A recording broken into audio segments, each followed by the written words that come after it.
All right, three, two, one. We're excited to welcome on Jim Bossert. He is the assistant swim coach for the University of Wyoming, and he is also my girlfriend's brother-in-law. So welcome on, Jim. Thanks for having me on, guys. I'm excited. Yeah, glad to have you.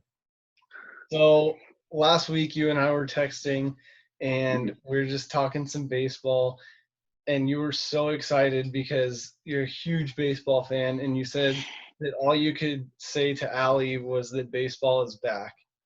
Yeah. So I agree that I would let you say baseball is back as many times as you want because this is a safe space for all baseball fans. Yeah. Well, baseball's back, and I'm just excited about it. I can't wait to talk some baseball and watch baseball again. I know. Yeah, and actually have something to talk about. Yeah. That's been the biggest thing for us. We're like, all we have is Korean baseball right now, which is like it's fine, but Yeah.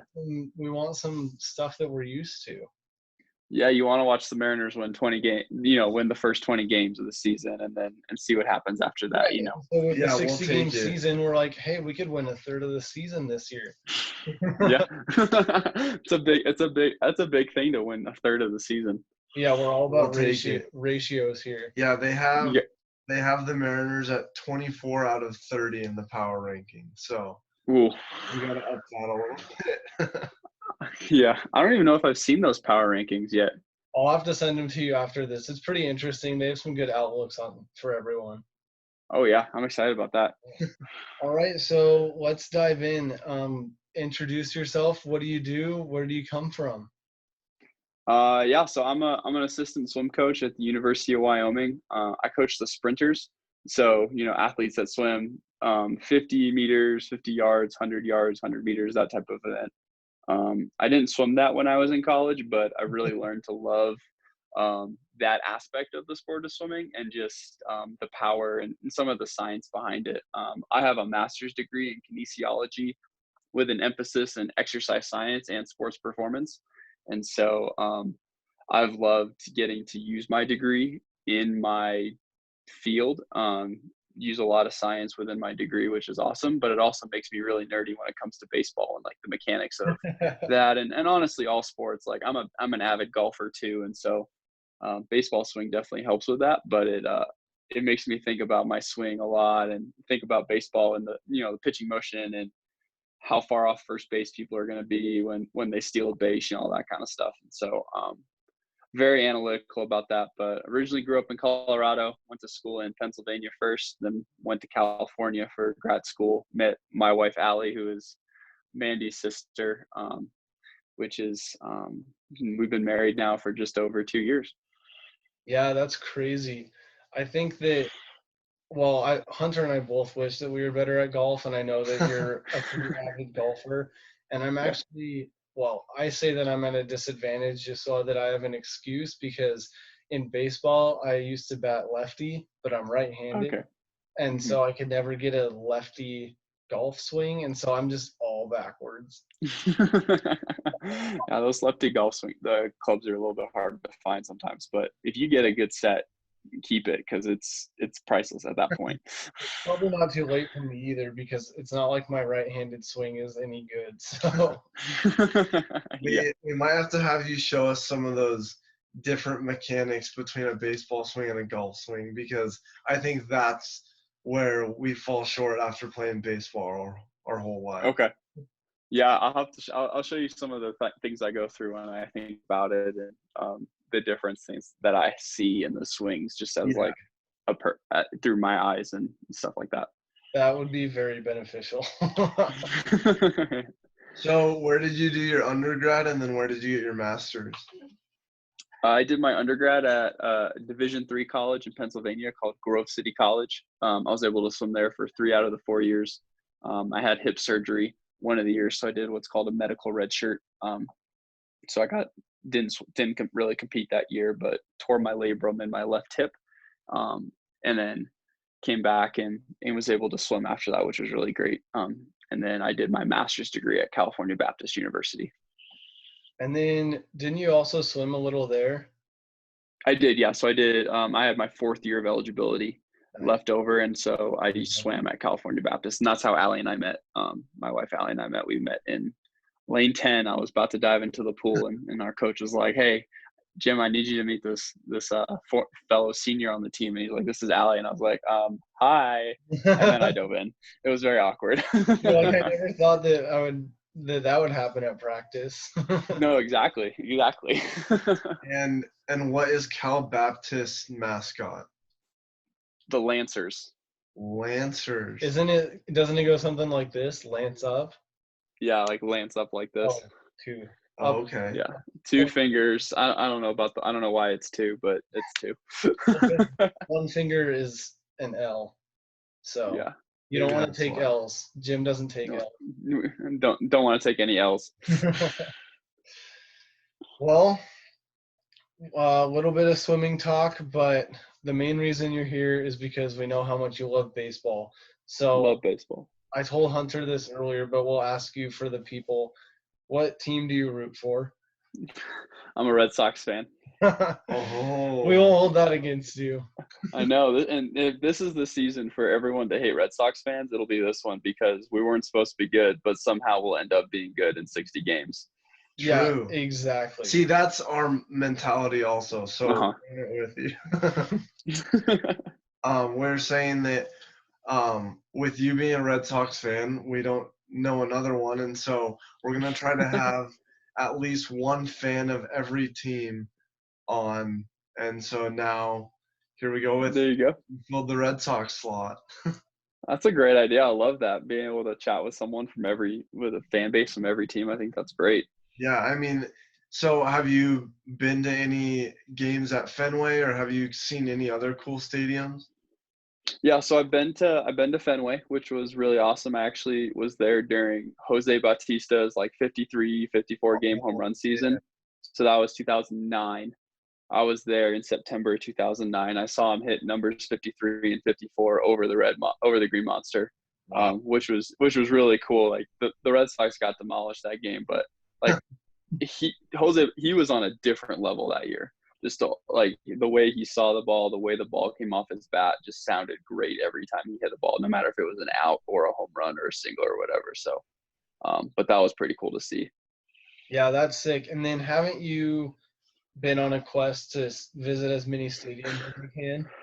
I have been. It's taken a little bit of a hiatus, but I have been on a quest to see as many stadiums as I can. I've been to Dodger Stadium, Angels Stadium, the Padres Stadium in San Diego, Coors Field in Colorado, which is only about an hour from where I grew up.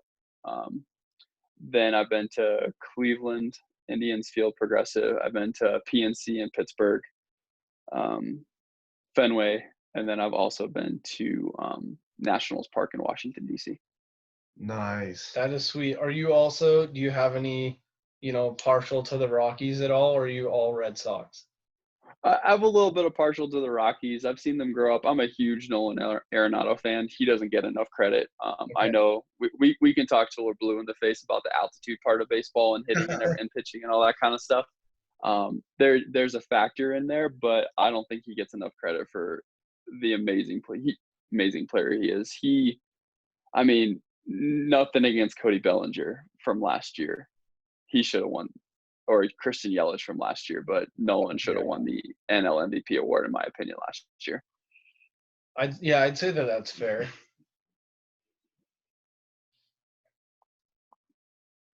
Yeah, thanks.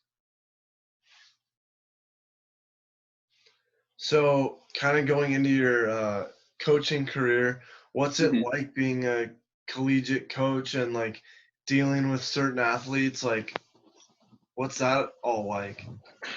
It's honestly, it's a joy. I love spending time and hanging out with 18 to 22-year-olds, and now I talk to them since they're about 16 in the recruiting process. So it's really cool to see them mature and grow up and find out who they are as a person as they go through. I love swimming, but I really love the fact that I get to watch these kids grow and find out who they are, whether that's going to be a accountant somewhere, or they're going to go be a CEO of a company or something like that. Like, I love seeing them stretch for their dreams and push for their dreams. And that's really the best part about being a collegiate coach. Um, Getting them to swim fast is obviously still part of my job, but it's like I think of it as a smaller part of my job than helping these kids, these athletes, and honestly, these young men and young women grow into the people that they are, so they can go into the world and be great people and leaders. Yeah, I've always thought that that's, obviously the bigger and cooler part about sports. And really Mhm. one of the main reasons why we did so much growing up is because it teaches you so much more about life than anything else can, in my opinion. I mean, yeah, I've learned so much about myself, about my faith, about, who I want to be, how I want to be a parent, how I want to, just walk through life from all the different sports that I played. And now that I get to, be a part of sports as a profession, um, it's a dream come true and an answer to prayer as well. Yeah, that's super cool. How old Mhm. were you, or I guess what moment did you realize that you wanted to be a coach? It was during a little bit in high school. Definitely want to do it, but it really came on to me when I was a sophomore in college when I had my hip surgery and I wasn't able to swim. Mm, I was able to do a little bit of coaching on the side at Grove City with my brother, and that was really when I decided I was like, coaching is what I really want to do. I want to pursue it. Um, just something about helping other people achieve their dreams is just really, it really connected with me. yeah. That's awesome. And then I'm sure that you can also see a totally different aspect of like the team and the athletes and the sport itself from removing yourself from the actual athlete role and just coaching. Yeah, it was very eye-opening to watch, how the team went about things when I was 19 or 20 years old when that happened, and it was very eye-opening to see how they went about, when you're in swimming, when you're swimming and you're in the water, when you're doing sets and racing, you're really your face is in the water, you're focused on what you're doing, right? In baseball, you can see what other people are doing. You're sitting in the outfield. You can see what the infielders are doing. You're playing catcher, which is what I played most of the time. You can literally see all other 8 players and what they're doing at all moments of time, right? Like, but in swimming, it's a little different. So as a coach, athlete that I was able to see how people interacted with each other and how people interacted with um, themselves through practice, and it was very eye opening and something I never thought about before with swimming at the at that level. Yeah, and I mean, just making that contrast between, like you did, between baseball and swimming, for example, Hmm. especially as the catcher, your job is to monitor the entire field. I mean, I Right. played catcher when I was younger as well, and then a little Hmm. bit into high school.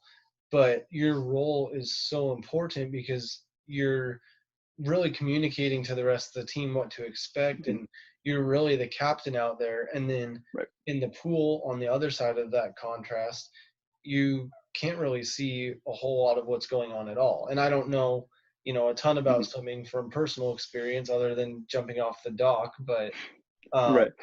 I mean, like you said there, it's so different, but Mhm. they're so unique in their own way.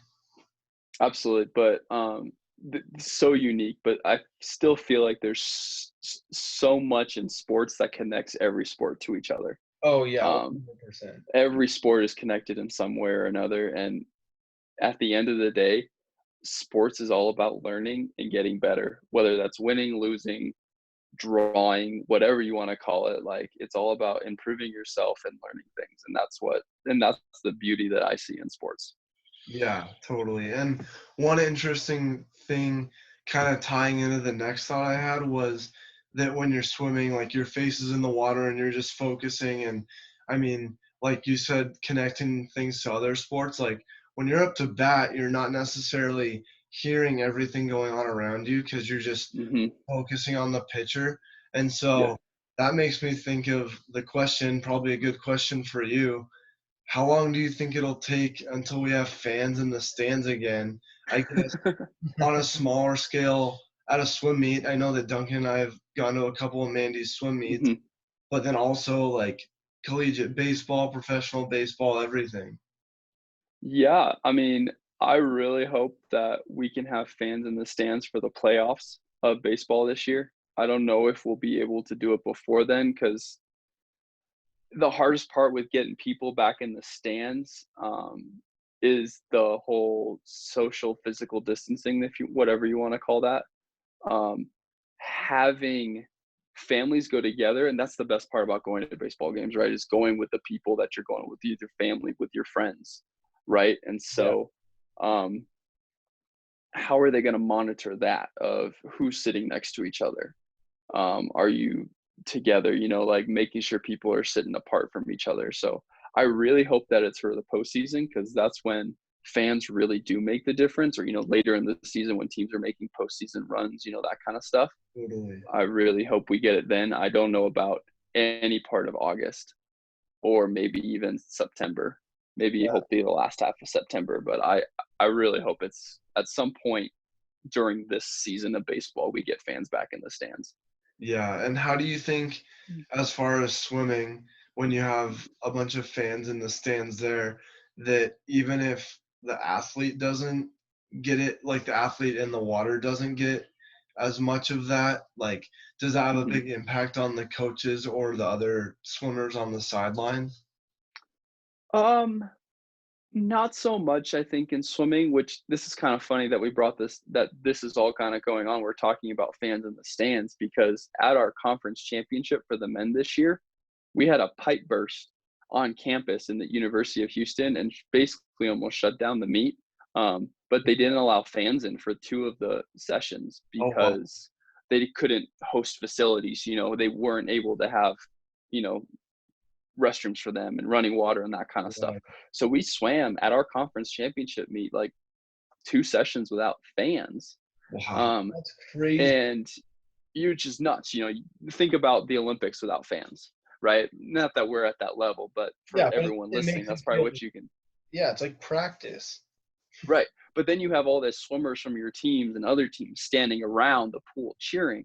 So at that point, it does the fan noise and the fan excitement you don't really feel as a coach or as an athlete in the water, because you have all the other athletes around you creating that excitement and getting hyped, and you as the coach is creating that as well.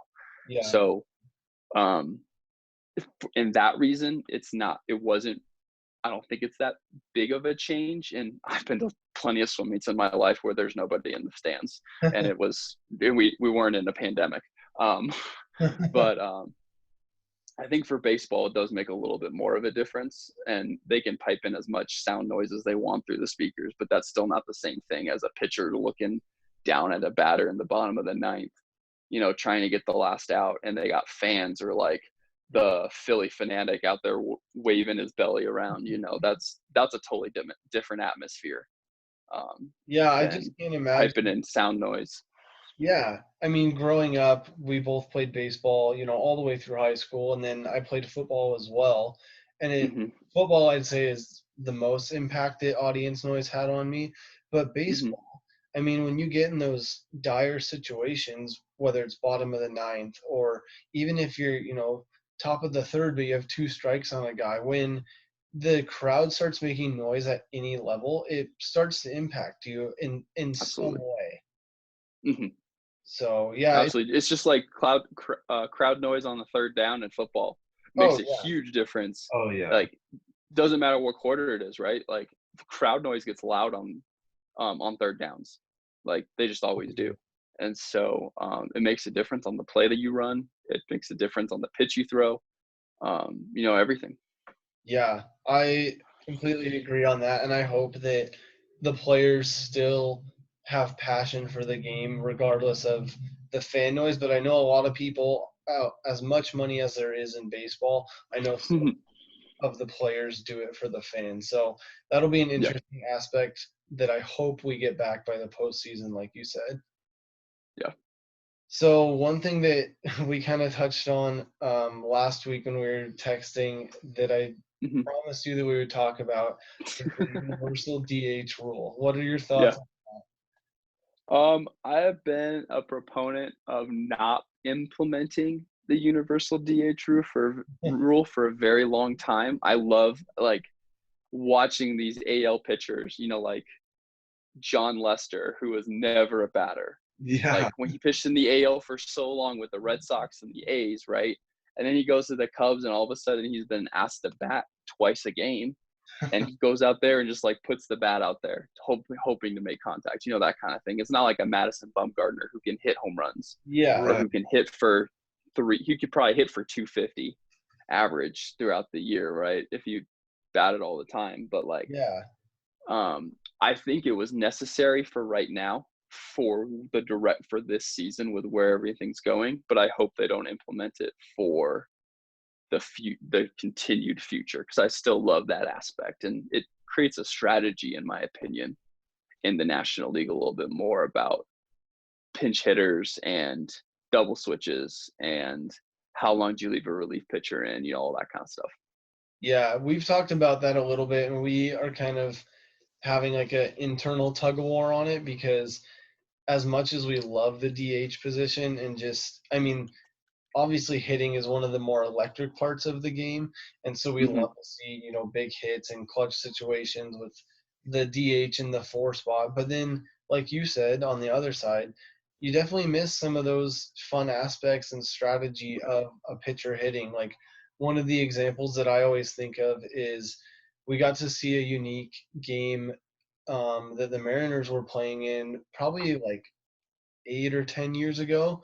They actually had to reschedule one of the Florida Marlins games, and they rescheduled it from Florida to play at Safeco. So the Mariners were actually the away team, even in their own stadium.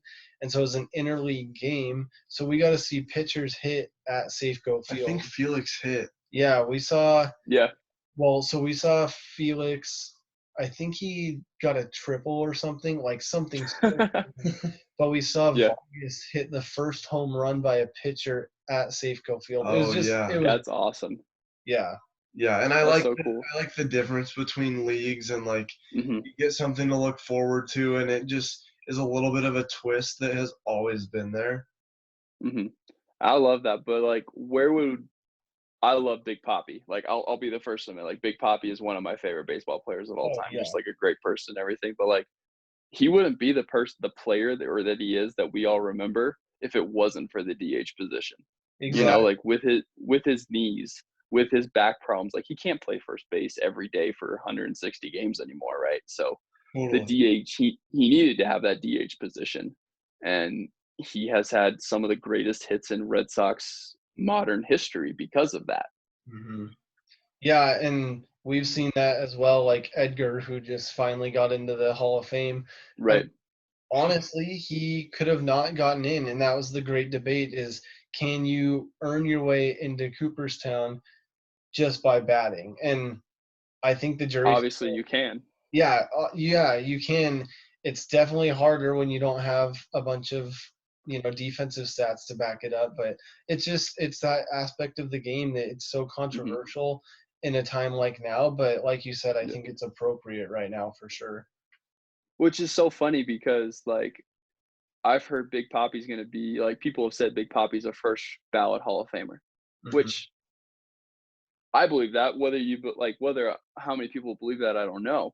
But he was a DH for the last 10 years of his career. Yeah. And that was the same way with Edgar, like he was that way. He played in the field when he could, but like, again, same problem probably with his knees, I think. He just gravitated toward that DH position, and he got in on his last ballot, the 20th ballot or whatever. Yeah, he was on the last rope. So, I mean, that's hard, but some guys, in order to have a longer career, might have to move to that. Yeah, like, I mean, let's look at Albert Pujols. Like, definitely thankful that he probably went to an AL team to play with the DH. I think he was one of those guys that kind of just had to. So one final question, just overall, as just a fan of not only the Red Sox, but just a fan of the game as a whole, what are you most excited for when July 23rd comes around and we finally get opening day? I'm excited to see what condition these players are in and how baseball looks. We had spring training for a month and a half, almost a month before everything got shut down. And now they've had 4 extra months of preparation.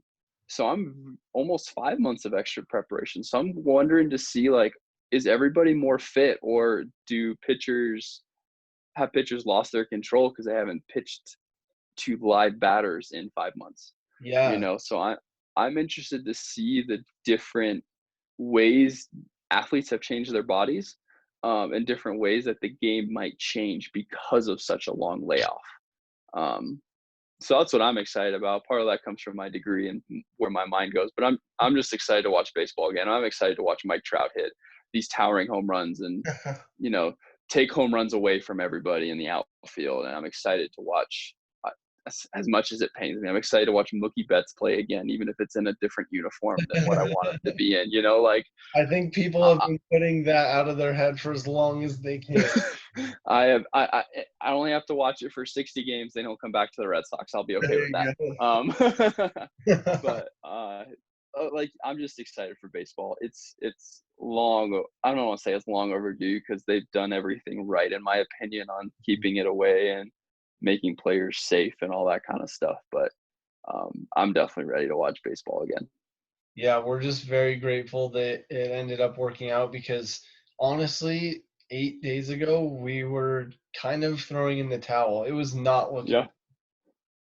I mean, especially with all the comments that Rob Manfield said, like, who knew what was going to happen? And then we saw recently that minor league baseball seasons were all basically canceled, which, I mean, you guys have talked about the Boise games, and that just sound like we had one in Colorado Springs, a AAA team, and now it's a short A single A team. I think it is now. But those are some of the best baseball games you can go to because it's just fun. Oh yeah, and there's 30 MLB teams around the country, but it seems like every kind of big, like partially big city has a minor league team somewhat close. Right.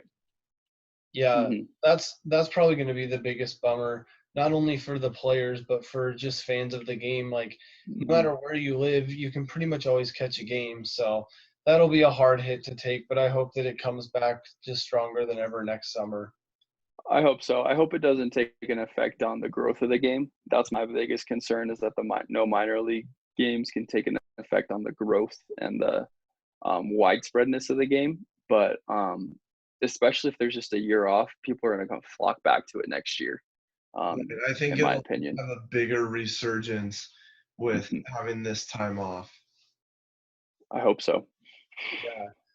Well, man, we appreciate you taking the time to come on and talk some baseball, talk some swimming with us. We really appreciate it. Absolutely, anytime. Love to be on here, and I'm excited you guys are doing a podcast. It's awesome. Yeah, thanks, man. Yeah, we're excited. We were saying that Rob Manfred did not put us out of a job. As of July 1st, we have some content coming at us, even if that's just when they're reporting back to spring training in the middle of the summer. But yeah, good stuff. Yeah, we're excited. Well, some baseball is better than no baseball.